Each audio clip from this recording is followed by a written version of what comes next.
Hello from Toronto. I'd like to take a moment to talk about TransPod and our philosophy. But first of all, I'd like to thank you, our partners, and the wider community for all of your work. The TransPod project is being developed in both North America and Europe. In Europe, we appreciate all of the cooperation and expertise in transport regulation and standardization.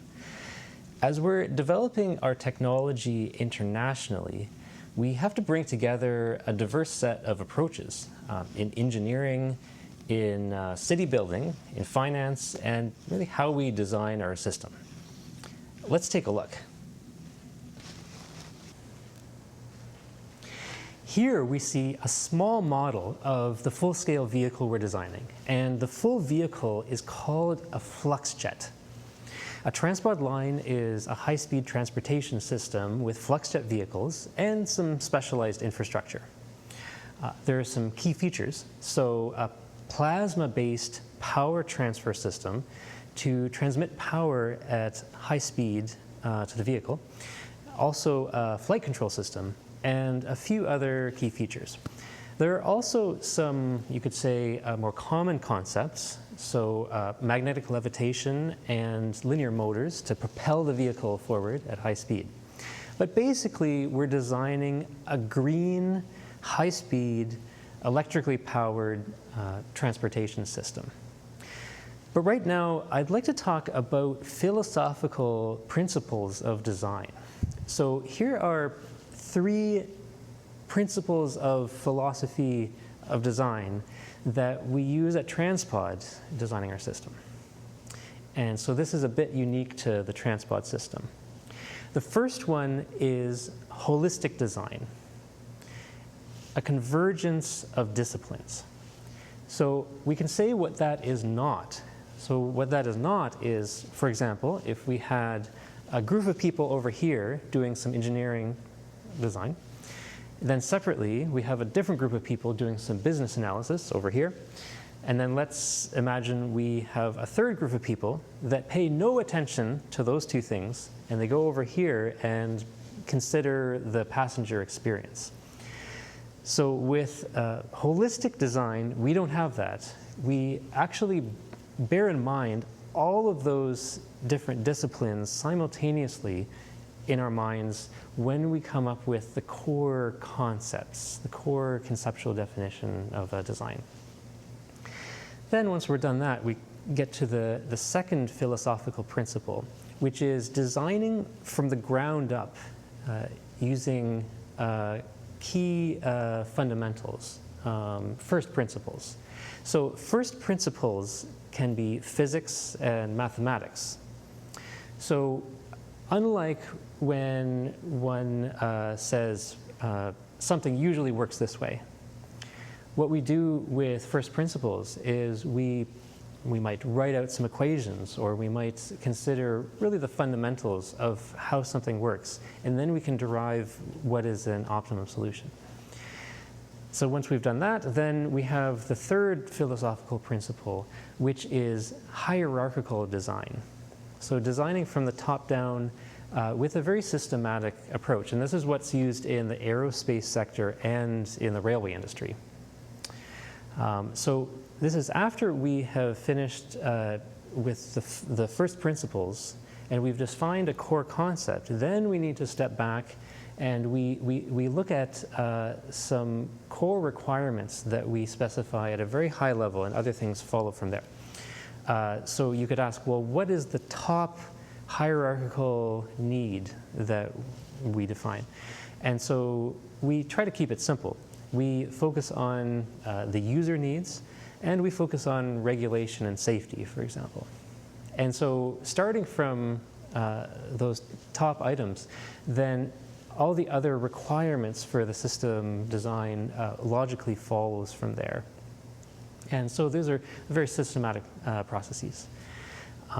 So now we've had some 3 philosophical points, and you might have noticed that I've talked about designing from the ground up and from the top down.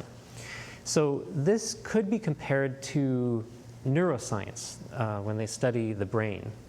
So there they have a convergence from the bottom and the top. So psychologists study human behavior from a very high level and work their way down to logical processing blocks in the brain.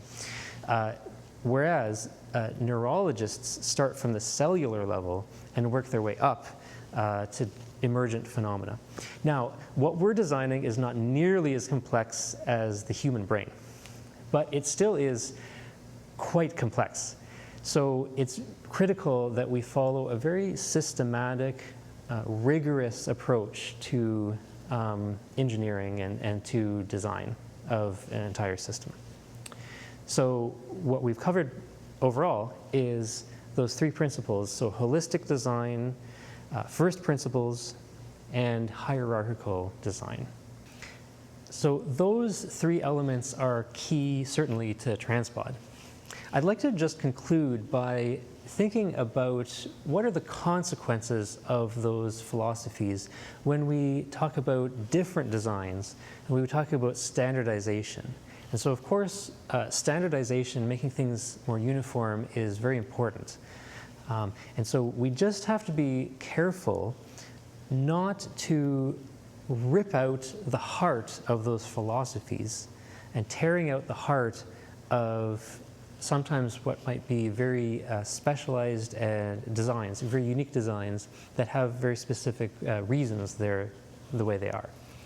And so to be able to do that, I could offer two different examples of things I think would be well suited to standardization. One of them is safety. So when we're thinking about the transportation landscape, there are many different elements of safety, evacuation, structures, and so on, protocols and requirements that are really well suited to standardization in safety. The other one is a little more particular. It's communication systems, so sending data between vehicles. And definitely at TransPod, we're working on a pretty unique advanced communication system. And so the reason I say this with communication is that whenever people design communication systems, there are different layers to them. So they start with a physical layer, and there are other layers that data packets are transmitted. And so when we think about really unique designs, we can always talk about certain of those layers that are very unique and specific. But then there could be the case that some of the layers can be well suited to broadening them and making them the same across different designs or having the same features. Certain data transmissions, data packets for evacuation or emergency situations or for standard procedures. And so I would say that safety and communication could be some interesting areas for making uniform between different designs. And really that analogy can be broadened, not just communication, but other aspects of design where there are different conceptual layers, where some parts remain quite unique, but other parts can be more standardized. And so send this to everyone with all of the different designs that you're working on, encouragement, and keep moving forward.